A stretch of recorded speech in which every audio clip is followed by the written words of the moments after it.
adventure in Finland on W4CY Radio.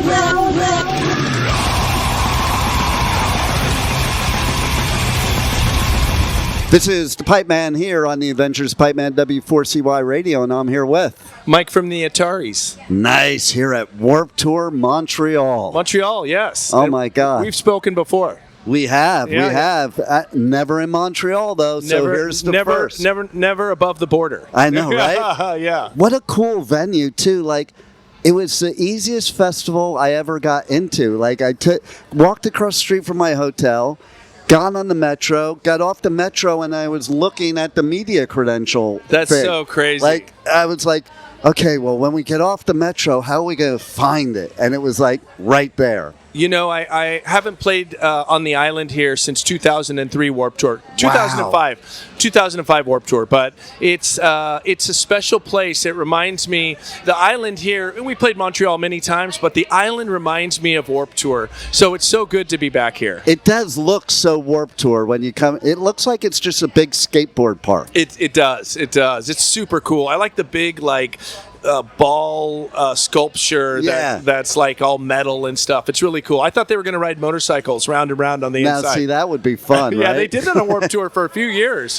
where the kids would crisscross and they'd ride around. It was pretty wild. That is wild. Yeah. And I heard you talking in another interview about Joe from the Vandals. Yeah. And me and him have been friendly because we've done a few interviews. And I always laugh because, and you'll think this story's funny, he knows I won't ask this question, so he'll do it in an interview. He's like, Pipe Man, don't ask me when the Vandals are coming out with new music. Nobody wants to hear somebody in their 50s writing punk rock music. Right. And he's like the coolest dude. And this is what I like about punk rockers, okay? Because I'm both on the metal side and the punk side. Right.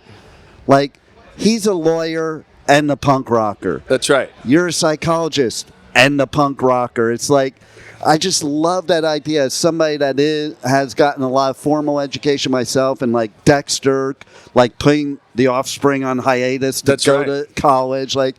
See that. I think people don't realize enough about punk rockers that they are very well spoken and very well educated. That even all the stuff they talk about, they know about. Yeah, I think I think there's a stigma on the early punk rock, like Sid Vicious, right? Yeah. He wasn't the smartest, the sharpest tool in the shed, and drugs had a lot to do with that, right? But a lot of my generation of punk rockers, whether it be the singer Greg Graffin from Bad Religion or Milo from the Descendants, everyone went to college and got some degrees and still continue it. I actually was accepted a couple years ago to law school right after COVID because I didn't know how long that was going to last, how long we couldn't play. And Joe wrote the letter that helped me get accepted to law school. But then things came back and the band kind of took off again, and the resurgence of punk rock is back. And so I was like, I cannot go to law school, raise my two teenagers, and do the band. So I said, okay, I'm going to put that on hiatus. So, but you never know. I may go back someday. See, and that is what's cool about it, because it makes you a more well-rounded person. It definitely does. I tell my kids the same thing. Yeah. How do you think it changes songwriting?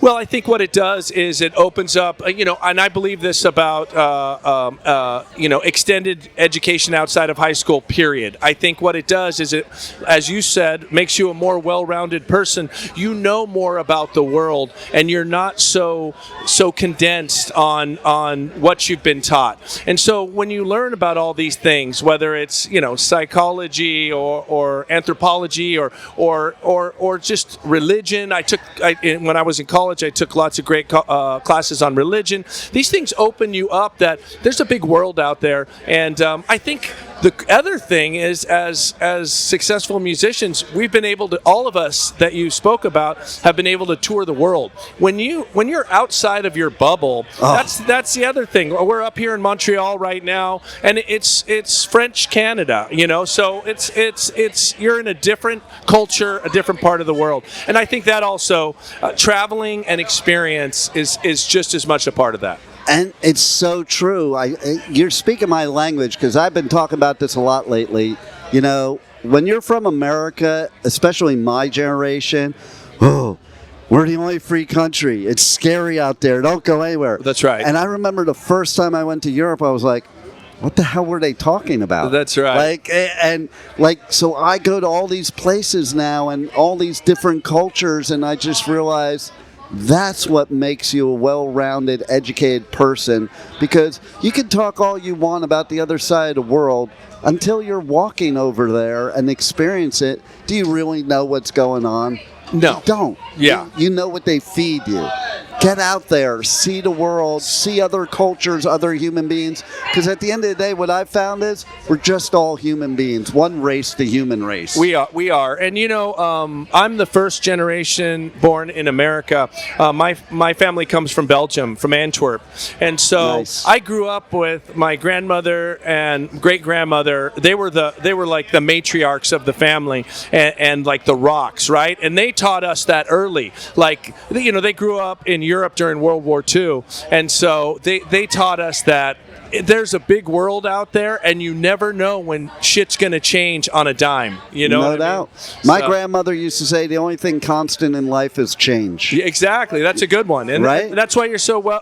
That's why you're so well-rounded yourself. Well, thank you. And then, so how do you feel now that you've gotten a psychology degree of what punk rock music does for people's mental health? Well, the degree is there, but what I see out there, that this comes with getting older too, is that when we're on stage, we make people happy. Yeah. I look out there and I only see smiling, happy faces, and really that's what I want to do. I don't, as we get older, we want to leave our mark on the world. We want people to enjoy what you do. If there's two things we can take with us at the end, it's love and happiness, right? And so I want to do something in life that makes people happy. And when I'm on stage, I know I'm doing that. There you go. And it makes you happy, too. Oh, yeah, absolutely. To me, it's the best therapy for you, the artist, and me, the listener. Yeah. Like, we're both getting that juice, that energy that makes us feel great and escape the world. I was on Warped Tour Long Beach like 3 weeks ago, and my two teenagers are on the side of the stage, and I walk off stage, and it was such a great feeling. It was just like 2005, 2003 all over again. And I told them, if you would have told me when I was your age that I'd be jumping up and down at 57 years old on stage in front of a bunch of kids, I'd told you you're crazy. But here I am, and I still love it. So that's like me. I bring not only my kids but my grandkids to festivals with me, and they all laugh because nobody can keep up with me, and I'm 59. Why can't you keep up with me at these festivals? My youngest daughter, like halfway through the first day, she's like, "Dad, I don't know how you do this every weekend. I'm done." Yeah. And me, I don't know how I don't. It makes you come alive. It makes you alive. And that's why you look so great, as because in your heart, you're a young man. Exactly. Yeah, you don't let age define you. And that's what it's about. I think so, too. And I think everything's mindset. I'm sure you're like me, where you look at guys that you went to high school with, and you're like, damn, they look old, So I do that a lot. Some of them, I'm like, yeah, thank God I didn't do the things they did, because look at them now. Exactly. Or I can't look at them now. I would say rock and roll keeps you young, right? Oh, no doubt about it, man. Yeah. And especially when you're in an environment like Warped Tour. It's just so killer. It's killer that you guys are here. Now, I also want to talk about, had I not taken the metro here today, and I was in my car, I would be listening to a song by you guys. Oh, awesome. And tell us about that song. Car Song is our first new single in 17 years. It came out last year. It did really well on alternative radio and with our fan base. It was like a throwback to our heyday, to 2003, So Long Astoria record, which is our most successful record. And it's about a nostalgia, like most of our songs, but my singer likes to drive. He drove here from Vancouver, Canada, to Montreal, and so we all fly, right? But he drives, and so he takes the imagery. He spends that time alone in the car to write his lyrics, and he's really hard on himself, and he wants his lyrics to be positive. That's one thing I can always say about our band, is our lyrics are always positive, and they make you see something visceral, right? And so he does that, and so when he drives, Car Song is sort of a driving song. It's a song about seeing what you see out there, whether it's burned out factories and shopping malls to whatever's happening out there. And I love that because I'm also a motivational speaker. So Awesome. to me, the positive, like, who needs the negative? The positive is where we look like this now. Exactly, From the positive. and that's why my specialty at Cal State Northridge, where I went to college, was positive psychology. Nice. So it's really an emerging side wave of psychology, and it's really. If you're positive, then you project positivity. The people around you pick up on that, and you can get the things you want by thinking positive about it. Absolutely. Tell us about the autobiography. So I wrote a book about my life. It's called The Hero Dies in This One. The hero is my father.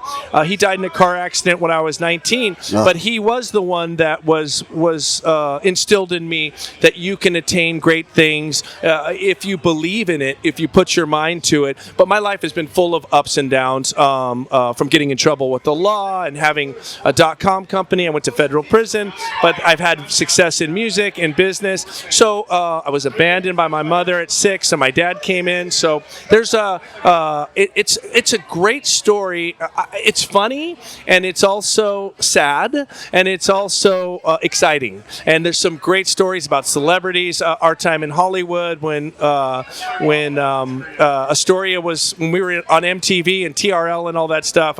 I went to Kelly Osbourne's 21st birthday party and danced with Paris Hilton, and there's all kinds of great stories in there. So it runs the gambit. So Nice. It comes out spring of next year, same time as our new record, Revolution Summer, which is our first record in 19 years. Wow. Yeah, so How's it feel to put out new music 19 years later? it's really great. Car Song is on that record. It was sort of the teaser to that, and we had to work on a record deal that we were not happy with. We got out of that, and we're just getting ready to release the record next year. So. I love it. Well, and man, I'm so excited you're here at Warped Tour Montreal. Me too. And it's been an absolute pleasure talking again. Thanks for being on the Adventures of Pipe Man. I'll talk to you again.